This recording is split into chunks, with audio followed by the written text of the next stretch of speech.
எல்லாருக்கும் வணக்கம். இன்றைக்கி நம்ம இந்த சீரீஸோட ஃபர்ஸ்ட் வீடியோவில் பார்க்க போகிறது கெப்பாசிட்டர்னா என்ன அண்ட் கெப்பாசிட்டர் ரிலேட்டடாக ஒரு சில விஷயங்கள்லாம் பார்க்க போகிறோம். ஃபஸ்ட்டு கெப்பாசிட்டர் அப்படின்னா என்ன அப்படின்னா, எப்போல்லாம் வந்து ரெண்டு மெட்டல் பிளேட் ஒரு டயலெக்ட்ரிக் நடுவில் இருந்து ரெண்டு மெட்டல் பிளேட் வந்து செப்பரேட்டடாக இருக்கோ அதை தான் நம்ம வந்து கெப்பாசிட்டர் அப்படின்னு சொல்கிறோம். கெப்பாசிட்டர் வந்து பார்க்குறதுக்கு வந்து இந்த மாதிரி இருக்கும், ஓகேவா?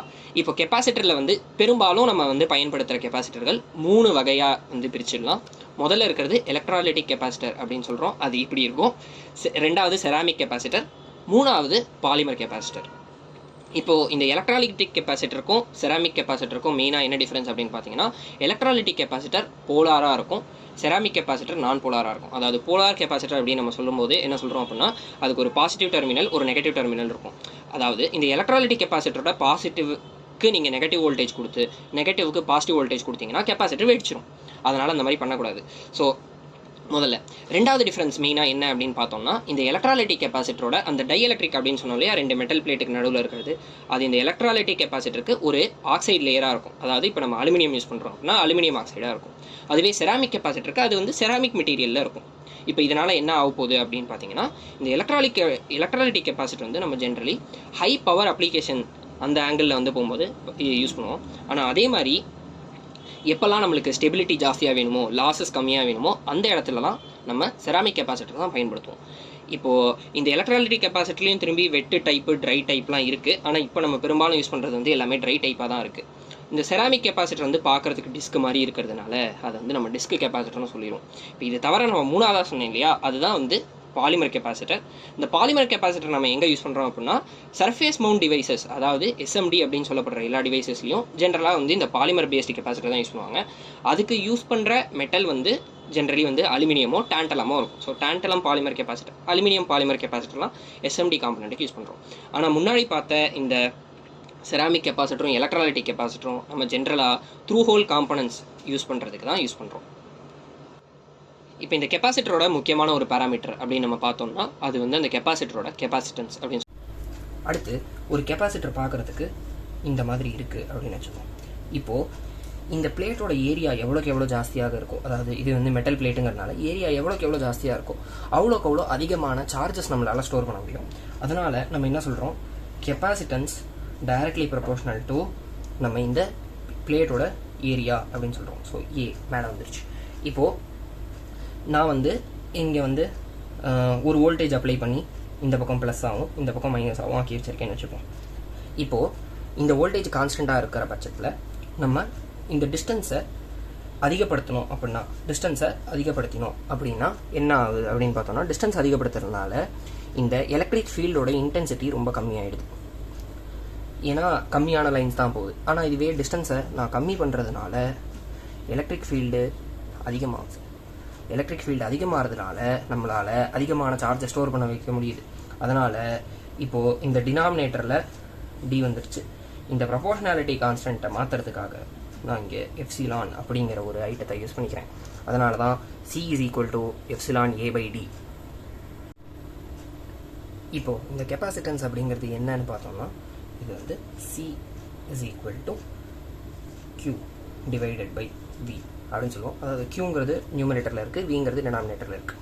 இதை நம்ம வந்து எப்படி புரிஞ்சுக்கலாம் அப்படின்னு பார்த்தீங்கன்னா, இப்போது என்னோடய ஏரியா வாட்டர் டேங்க் ஒன்று இருக்குது, இன்னொரு பக்கம் என்னோட வீட்டு வாட்டர் டேங்க் இருக்குது. இப்போது ஏரியா வாட்டர் டேங்க் அப்படிங்கிறது எந்த ஹைட்டில் இருக்க போகுது, ஏரியா வாட்டர் டேங்கோட ஹைட்டு அதிகமாக இருக்க போகுது. ஹைட் அதிகமாக இருந்தால் பொட்டன்ஷியல் அதிகமாக இருக்குது, V அதிகமாக இருக்குது. வீட்டு வாட்டர் டேங்க் எந்த ஹைட்டில் இருக்க போகுது, ஹைட்டு கம்மியாக இருக்க போகுது. என்ன மிஞ்சி போனால் ஒரு ஃபர்ஸ்ட் ஃப்ளோர் செகண்ட் ஃப்ளோர் தான் இருக்க போகுது. ஸோ ஹைட்டு கம்மியாக இருக்குது, பொட்டன்ஷியல் கம்மியாக இருக்குது. பொட்டன்ஷியல் கம்மியாக இருக்கிறதுனால நம்ம வீட்டு வாட்டர் டேங்க்கில் ஒரு 10,000 லிட்டர் தண்ணி இருந்ததுன்னா அது வந்து நம்ம ஜாஸ்தி கெப்பாசிட்டி அப்படின்னு சொல்கிறோம். ஆனால் இதுவே ஏரியா வாட்டர் டேங்க்னா 10,000 லிட்டருங்கிறது ரொம்ப கம்மி கெப்பாசிட்டி. நம்ம வந்து ஒரு 1,00,000 லிட்டர் அதுக்கு மேலே தான் எக்ஸ்பெக்ட் பண்ணுறோம். அதனால் எப்போது வோல்டேஜ் அதிகமாக இருக்கோ அப்போது சார்ஜ் ஸ்டோர் பண்ணிடுறது, எவ்வளோ தண்ணி ஸ்டோர் பண்ணியிருக்கோமோ அதுவும் ஜாஸ்தியாக இருந்தால் தான் கெப்பாசிட்டர் அதிகமாக இருக்கும். அதாவது கெப்பாசிட்டன்ஸ் அப்படிங்கிறது நம்ம ஸ்டோர் பண்ணியிருக்கிற தண்ணிக்கு டைரக்ட்லி ப்ரொபோர்ஷனலாக இருக்குது.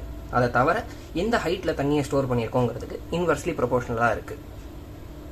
கெப்பாசிட்டர் சார்ஜ் ஆகிடுது. இப்போது இதனால் என்ன நடக்க போகுது அப்படின்னா, நம்ம ஒரு டிசி வோல்டேஜ் அப்ளை பண்ணுறோம் எக்ஸ்டர்னலாக அப்படின்னா, அந்த கெப்பாசிட்டர் சார்ஜ் ஆகிடுச்சு.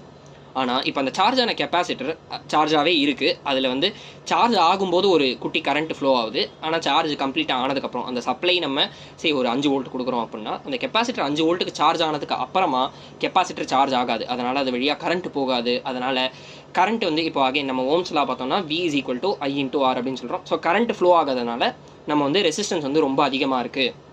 அதாவது capacitor is open for DC அப்படின்னு சொல்லிடுறோம். ஆனால் அதுவே நம்ம எப்போ ஒரு ஏசி சிக்னல் அப்ளை பண்ணுறோமோ, அதே 5 வோல்ட் ஏசியாக இருந்தால் வேறு ஃப்ரீக்வன்சி, இப்போ நம்ம என்ன பண்ணுறோம், கம்மி ஃப்ரீக்வன்சி அப்ளை பண்ணுறோம் அப்படின்னா ஒரு ரொம்ப நேரம் கழித்து தான் அது சார்ஜ் ஆகுது. அதே மாதிரி ரொம்ப நேரம் கழித்து தான் அது டிஸ்சார்ஜும் ஆக போகுது. அதனால் நம்ம சார்ஜ் ஆகி டிஸ்சார்ஜ் ஆகிறதுக்கு டைம் ஜாஸ்தி எடுக்கிறதுனால அதே மாதிரி அந்த கரண்ட்டும் திரும்பி கம்மியாக இருக்கும். ஆனால் முன்னாடி நம்ம டிசியில் பார்த்தப்போ கரண்ட்டே இல்லை. இங்கே ஏதோ ஒரு குட்டி அமௌண்ட் ஆஃப் கரண்ட்டு எப்போவுமே இருந்துகிட்டே இருக்கும். அதனால் ரெசிஸ்டன்ஸ் அதிகமாக இருக்குது அப்படின்னு சொல்கிறோம். அதே மாதிரி ஆனால் நம்ம இப்போ ஃப்ரீக்வன்சியை கூட்டிகிட்டே வர என்ன ஆகும் அப்படின்னு பார்த்தீங்கன்னா, எவ்வளோக்கு எவ்வளோ சீக்கிரமாக சார்ஜ் ஆகுதோ அவ்வளோக்கு அவ்வளோ சீக்கிரமாக நம்ம டிஸ்சார்ஜ் ஆகிறதுக்கும் வாய்ப்பு கொடுக்குறோம் கெப்பாசிட்டருக்கு. அந்த வாய்ப்பை யூஸ் பண்ணிவிட்டு அது டிஸ்சார்ஜும் ஆகிடுது. அதனால் கான்ஸ்டண்ட்டாக கெப்பாசிட்டர் வழியாக கரண்ட்டு போயிட்டு வந்துட்டு இருக்கிறதுனால அதோட அசோசியேட்டட் ரெசிஸ்டன்ஸ், அதாவது இங்கே வந்து கெப்பாசிட்டிவ் ரியாக்டன்ஸ் அப்படின்னு சொல்லுவோம். அந்த கெப்பாசிட்டிவ் ரியாக்டன்ஸ் வந்து எப்படி இருக்குது அப்படின்னா ரொம்ப கம்மியாக இருக்குது. அதனால தான் ஹை ஃப்ரீக்வன்சி சர்க்யூட்ஸில் கெப்பாசிட்டர் யூஸ் பண்ணும்போது கெப்பாசிட்டர் ஏசியை அலோவ் பண்ணுது. இப்போ இந்த கெப்பாசிட்டரை நம்ம பெரும்பாலும் எங்கே பயன்படுத்த போகிறோம் அப்படின்னு பார்த்தோம்னா, முதல்ல கப்ளிங் அப்ளிகேஷன்ஸ்க்கெலாம் பயன்படுத்த போகிறோம். அதாவது இப்போது எங்கிட்ட வந்து 2 ஆம்பிளிஃபையர் இருக்குது, 2 ஸ்டேஜில் 2 ஆம்பிளிஃபையர் இருக்குது அப்படின்னா, இப்போது இந்த ஆம்பிளிஃபையர் என்னோட இன்புட் சிக்னலுக்கு ஒரு கெயின் கொடுக்க போகுது. அந்த ஆம்பிளிஃபை ஆன இன்புட் சிக்னல் இன்னொரு ஆம்பிளிஃபையருக்கு நான் கொடுக்க போகிறேன். ஆனால் இந்த ஆம்பிளிஃபையர்லேருந்து வர அவுட்புட்டுக்கு ஒரு டிசி வேல்யூ இருக்கும். அந்த டிசி வேல்யூ இந்த ஆம்பிளிஃபையர் மேலே சூப்பர் இம்போஸ் ஆகிடுச்சு அப்படின்னா இதோட கியூ பாயிண்ட் வந்து ஸ்டேபிளாக இருக்காது. ஆனால் இதோட கியூ பாயிண்ட் ஸ்டேபிளாக இருக்கணும் அப்படின்னா இந்த ஆம்பிளிஃபையர்லேருந்து வர அவுட்புட்டு அதோட டிசி எல்லாம் நம்ம பிளாக் பண்ணணும். அதுக்காக நடுவில் நம்ம ஒரு கெப்பாசிட்டர் போட்டோம் அப்படின்னா இந்த இடத்துல வந்து கப்ளிங்க்கு நம்ம இப்படி கெப்பாசிட்டர் யூஸ் பண்ணோம் அப்படின்னா என்ன ஆகுது அப்படின்னா, இந்த டிசி இந்த ஆம்பிளிஃபையரோட அப்படியே பிளாக் ஆயிரும். வெறும் ஏசி மட்டும் இங்கே போய் ஆம்பிளிஃபை ஆகி நம்மளுக்கு அவுட்புட் வந்து நல்லா வரும். ரெண்டாவது அப்ளிகேஷன் மெயினாக என்னென்னு அப்படின்னு பார்த்தோம்னா ஃபில்டர். இப்போது இந்த கெப்பாசிட்டர் ஹை ஃப்ரீக்வன்சியெல்லாம் ஈஸியாக பாஸ் பண்ணுது, லோ ஃப்ரீக்வன்சியாக பாஸ் பண்ணுறது இல்லை அப்படிங்கிறதுனால நம்ம என்ன பண்ண போகிறோம், கெப்பாசிட்டரை நம்ம இன்புட்டுக்கும் அவுட்புட்டுக்கும் நடுவில் அப்படி போட்டோம் அப்படின்னா ஹை ஃப்ரீக்வன்சியெல்லாம் பாஸ் ஆகும், லோ ஃப்ரீக்வன்சியெல்லாம் பாஸ் ஆகாது. அதே மாதிரி கெப்பாசிட்டரை நம்ம கிரவுண்டுக்கும் இன்புட்டுக்கும் கனெக்ட் பண்ணிட்டோம் அப்படின்னா ஹை ஃப்ரீக்வன்சியெல்லாம் கிரவுண்டுக்கு போயிடும். அதே மாதிரி லோ ஃப்ரீக்வன்சி சிக்னல் மட்டும் அப்படியே இன்புட்டில் இருந்தால் அவுட்புட் வரும். இதான் high pass filter, low pass filter சொல்கிறோம். இதோட காம்பினேஷனில் நம்ம band pass filter, band stop ஃபில்டர்லாமும் கிரியேட் பண்ணிக்கலாம். இதில் சிங்கிள் ஸ்டேஜ், மல்டி ஸ்டேஜ், எத்தனை ஸ்டேஜ் நம்மளுக்கு எப்படி பர்ஃபார்மன்ஸ் வேணுமோ அதுக்கேற்ற மாதிரி போட்டுக்கலாம். மூணாவது அப்ளிகேஷன் மெயினாக அப்படி பார்த்தோம்னா அடுத்து வந்து இந்த கண்டென்சர் மைக்ரோஃபோன் அப்படிங்கிறத யூஸ் பண்ண போகிறோம். இப்போ நம்ம பேசுகிற அந்த வாய்ஸ் ஆடியோ அப்படிங்கிறது என்ன ஆகுது, இந்த காற்று வந்து கம்ப்ரெஷன் அண்ட் ரேர்ஃபேக்ஷனால் மூவ் ஆகுது. அதனால் நம்ம என்னென்னா அந்த கெப்பாசிட்டரோட அந்த 2 பிளேட்டுக்கு நடுவில் இருக்கிற டிஸ்டன்ஸை சேஞ்ச் பண்ணுறதுனால அது கெப்பாசிட்டன்ஸ் சேஞ்ச் ஆகிறதுனால அதை நம்ம வந்து ஒரு வோல்டேஜாக ப்ரொடியூஸ் பண்ணி அதை நம்ம யூஸ் பண்ணிக்கிறோம். அதுதான் வந்து இந்த கண்டென்சர் மைக்ரோஃபோனோட பேசிக்கான ஒர்க்கிங் பிரின்சிபல். இதை தவிர அடுத்த அப்ளிகேஷன் பார்த்தோம் அப்படின்னா மெயினாக ஆசிலேட்டர் சர்க்யூட்ஸ்லாம் நம்ம வந்து கெப்பாசிட்டர் வந்து அதிகமாக பயன்படுத்துகிறோம். இப்போ உதாரணத்துக்கு பார்த்தீங்கன்னா இந்த RC ஃபேஸ் ஷிஃப்ட் ஆசிலேட்டர் அது எப்படி இருக்கும், அந்த RC ஃபேஸ் ஷிஃப்ட் ஆசிலேட்டரில் நம்ம இந்த capacitor network, resistor capacitor network வச்சு ஒரு 60 டிகிரி ஃபேஸ் ஷிஃப்ட் ப்ரொடியூஸ் பண்ணி திரும்பி வந்து இன்புட் கொடுக்கறதுனால ஒரு பாசிட்டிவ் ஃபீட்பேக் வரும். அதெல்லாம் எப்படிங்கிறதெல்லாம் நம்ம அப்புறம் பார்ப்போம். பட் இப்போதைக்கு ஒரு பேசிக்கான ஒரு இன்ட்ரடக்ஷன். அடுத்தது வந்துட்டு மெயினாக கெப்பாசிட்டர் எதுக்கு யூஸ் பண்ணுறோம் அப்படின்னா ப்ரொடெக்ஷன் சர்க்யூட்டுக்குலாம் யூஸ் பண்ணுறோம். அதாவது நம்ம ஃபேன் போடுறோம், மோட்டர் போடுறோம் அப்படின்னா அங்கே இன்புட்டில் வந்துட்டு ஒரு குட்டி கெப்பாசிட்டர் வந்து கொடுத்துருப்பாங்க. எதுக்கு அப்படின்னு பார்த்தீங்கன்னா, நம்ம அப்படி ஸ்விட்ச் ஆன் பண்ணும்போது ஒரு ஹை ஃப்ரீக்வன்சி காம்போனன்ட் வந்து வரும். அதை வந்து அந்த கெப்பாசிட்டர் பைபாஸ் பண்ணிடுறதுனால மோட்டர், நம்ம ஃபேனு அதெல்லாம் வந்து சேஃபாக ப்ரொடெக்டடாக இருக்கும் அப்படிங்கிறதுக்காக மெயினாக கொடுக்கப்படுறது இந்த கெப்பாசிட்டர் தான். அடுத்தது கடைசியாக இப்போது வந்து ரொம்ப ஹைஃபையாக இருக்கிறது வந்து என்னென்னு பார்த்தீங்கன்னா சூப்பர் கெப்பாசிட்டர் அப்படின்னு சொல்கிறோம். அதாவது இப்போ இந்த சாதா கெப்பாசிட்டருக்கும் சூப்பர் கெப்பாசிட்டருக்கும் என்ன வித்தியாசம் அப்படின்னா, ஒரு சூப்பர் கெப்பாசிட்டர் அப்படிங்கிறது ரொம்ப அதிகமான சார்ஜை வந்து ஸ்டோர் பண்ணக்கூடியதாக இருக்கும் கம்பேர் டு ஒரு சாதாரண கெப்பாசிட்டர். இது எப்படி அச்சீவ் பண்ணுறாங்க, மெட்டீரியல் வச்சு அச்சீவ் பண்ணுறாங்க, இல்லை வேறு ஆர்கிடெக்சர் மூலமாக அச்சீவ் பண்ணலாம். ஆனால் இப்போது அதிகமான சார்ஜை ஸ்டோர் பண்ணி வச்சுக்கும், ரொம்ப வேகமாக சார்ஜ் ஆகும், ரொம்ப வேகமாக டிஸ்சார்ஜ் ஆகும். அதாவது எனக்கு இந்த நேரத்தில் இவ்வளோ அதிகமான கரண்ட் தேவை அப்படிங்கிற இடத்துல நம்ம வந்து சூப்பர் கெப்பாசிட்டர் பயன்படுத்திட்டு இருக்கோம்.